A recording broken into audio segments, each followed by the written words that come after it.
बिस्मिल्लाहिर्रहमानिर्रहीम। दोस्तों, आज हम हदीस नंबर 22 से लेकर 28 तक बयान करेंगे सही बुखारी की।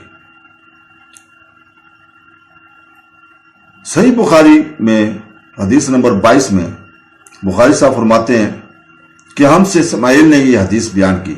वो कहते हैं इनसे मालिक ने वो अमरो बिन यहया अलमाजी से नकल करते हैं, वो अपने बाप से रवायत करते हैं और वो अबू सईद खजरी रज़ियल्लाहु ताला अन्हु और वो नबी करीम सल्लल्लाहु अलैहि वसल्लम नकल करते हैं कि आप सल्लल्लाहु अलैहि वसल्लम ने फरमाया, जब जन्नती जन्नत में और दोज़खी दोज़ख में दाखिल हो जाएंगे, अल्लाह पाक फरमाएगा जिसके दिल में राई के दाने के बराबर भी ईमान हो, इसको भी दोज़ख से निकाल लो। तब ऐसे लोग दोज़ख से निकाल लिए जाएंगे और वो जल कर कोयले की तरह स्याह हो चुके होंगे, फिर जिंदगी की नहर में या बारिश के पानी में डाले जाएंगे। यहां रावी को शक हो गया है कि ऊपर के रावी ने कौन सा लफ्ज इस्तेमाल किया। इस वक्त वो दाने की तरह आएंगे, जिस तरह नदी के किनारे दाने उगाते हैं। क्या तुमने नहीं देखा कि दाना जर्दी माल बीच दर बीच निकलता है? वह ने कहा कि हमसे उमरा बिन हियान की बजाय हियात और खरदल मिन ईमान की बजाय खरदल मिन खैर का लफ्ज बयान किया। हदीस नंबर 23 में बुखारी साहब फरमाते हैं हमसे मोहम्मद बिन अब्दुल्ला ने ये हदीस बयान की। इनसे इब्राहिम बिन साद ने, वो साला से रवायत करते हैं, वो इब्न शाब से, वो अबू अमामा बिन सैल बिन हनफ से रावी हैं, वो अब्दुल सईद खदरी रज़ियल्लाहु ताला अन्हु से। वो कहते थे कि रसूल पाक सल्लल्लाहु अलैहि वसल्लम ने फरमाया कि मैं एक वक्त सो रहा था, मैंने ख्वाब में देखा कि लोग मेरे सामने पेश किए जा रहे हैं और वो कुर्ते पहने हुए थे। किसी का कुर्ता सीने तक है और किसी का इससे नीचे है। फिर मेरे सामने उमर बिन खत्ताब लाए, इनके बदन पर जो करता था इससे वो घसीट रहे थे, यानी इनका कुर्ता जमीन तक नीचा था। साहबा ने पूछा कि या रसूलुल्लाह इसकी क्या तबीर है? आप सल्लल्लाहु अलैहि वसल्लम ने फरमाया कि इससे दीन मुराद है। 24 हदीस नंबर 24 में बुखारी साहब फरमाते हैं अब्दुल्ला बिन यूसुफ ने हमसे बयान किया। वो कहते हैं कि हमें मालिक बिन अनस ने इब्न शहाब से खबर दी।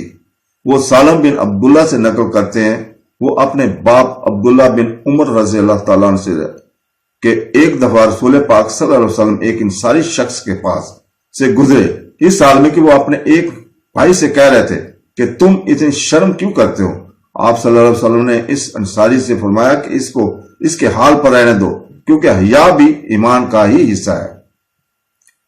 तो दोस्तों, हदीस नंबर 25 में बुखारी साहब फरमाते हैं इस हदीस को हमसे अब्दुल्ला बिन मोहम्मद मस्तनी ने बयान किया है। इससे अबू हरमी बिन अम्मारा ने, इनसे शबा ने, वो बाखदा बिन मोहम्मद से रवायत करते हैं। वो कहते हैं कि मैंने ये हदीस अपने बाप से सुनी।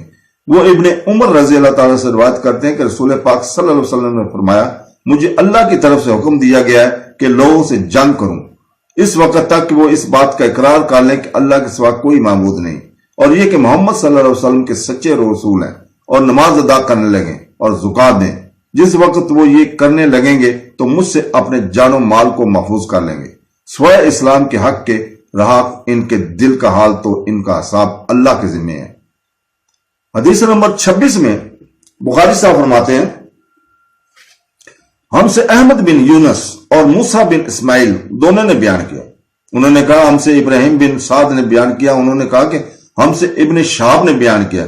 वो साद बिन अनसीब से रिवायत करते हैं, वो अबू हुरैरा रज़ियल्लाहु ताला अन्हु से कि रसूल पाक सल्लल्लाहु अलैहि वसल्लम से दरियाफ्त किया गया कि कौन सा अमल सबसे अफजल है? आप सल्लल्लाहु अलैहि वसल्लम ने फरमाया अल्लाह और इसके रसूल पर ईमान लाना। कहा गया कि इसके बाद कौन सा? आप सल्लल्लाहु अलैहि वसल्लम ने फरमाया अल्लाह की राह में जिहाद करना। फिर कहा आप सल्लल्लाहु अलैहि वसल्लम ने फरमाया हज मबरूर। हमसे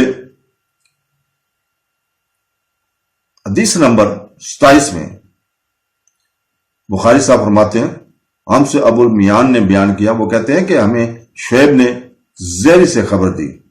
इन्हें आमिर बिन साद बिन अबी वक्कास ने अपने वालिद साद रज़ियल्लाहु ताला अन्हु से सुनकर ये खबर दी कि रसूल पाक सल्लल्लाहु अलैहि वसल्लम ने चंद लोगों को कुछ अतिया दिया और साद वहां मौजूद थे। وہ کہتے ہیں کہ رسول پاک صلی اللہ علیہ وسلم نے ان سے ایک شخص کو کچھ نہ دیا، حالانکہ وہ ان میں مجھے سب سے زیادہ پسند تھا۔ میں نے کہا یا رسول اللہ، آپ نے فلاں کو کچھ نہ دیا، حالانکہ وہ اسے مومن گمان کرتا ہوں۔ آپ صلی اللہ علیہ وسلم نے فرمایا، مومن یا مسلمان میں تھوڑی دیر چپ رہ کر پھر پہلی بات دہرائے گا۔ نبی کریم صلی اللہ علیہ وسلم نے بھی دوبارہ وہی جواب دیا۔ پھر آپ صلی اللہ علیہ وسلم نے فرمایا کہ اے سعد، باوجود یہ کہ ایک شخص مجھے زیادہ عزیز ہے، پھر بھی میں اسے نظر انداز کر کے کسی اور دوسرے کو اس خوف کی وجہ سے یہ مال دے دیتا ہوں کہ وہ اپنی کمزوری کی وجہ سے اسلام سے پھر جائے اور اللہ سے آگ میں اندھا ڈال دے۔ اس حدیث کو یونس، صالح، معمر اور زہری کے بھتیجے عبداللہ نے زہری سے بھی روایت کیا ہے۔ حدیث نمبر 28 میں بخاری صاحب فرماتے ہیں، ہم سے قتیبہ نے بیان کیا، انہوں نے کہا ہم سے لیث نے بیان کیا، انہوں نے یزید بن ابی حبیب سے، انہوں نے ابو الخیر سے، انہوں نے عبداللہ بن عمرو رضی اللہ تعالیٰ عنہ سے کہ ایک آدمی نے رسول پاک صلی اللہ علیہ وسلم سے پوچھا کون سا اسلام بہتر ہے؟ آپ صلی اللہ علیہ وسلم نے فرمایا کہ تو کھانا کھلائے اور ہر شخص کو سلام کرے، خواہ اس کو تو جانتا ہو یا نہ جانتا ہو۔ تو دوستو، ہماری دعا ہے کہ اللہ تعالیٰ ہمیں مزید رزق عطا فرمائے تاکہ ہم بھی غریبوں اور مستحق لوگوں کو کھانا کھلا سکیں اور اپنے درمیان بھائی چارہ رکھ سکیں۔ آمین ثم آمین۔ اللہ حافظ۔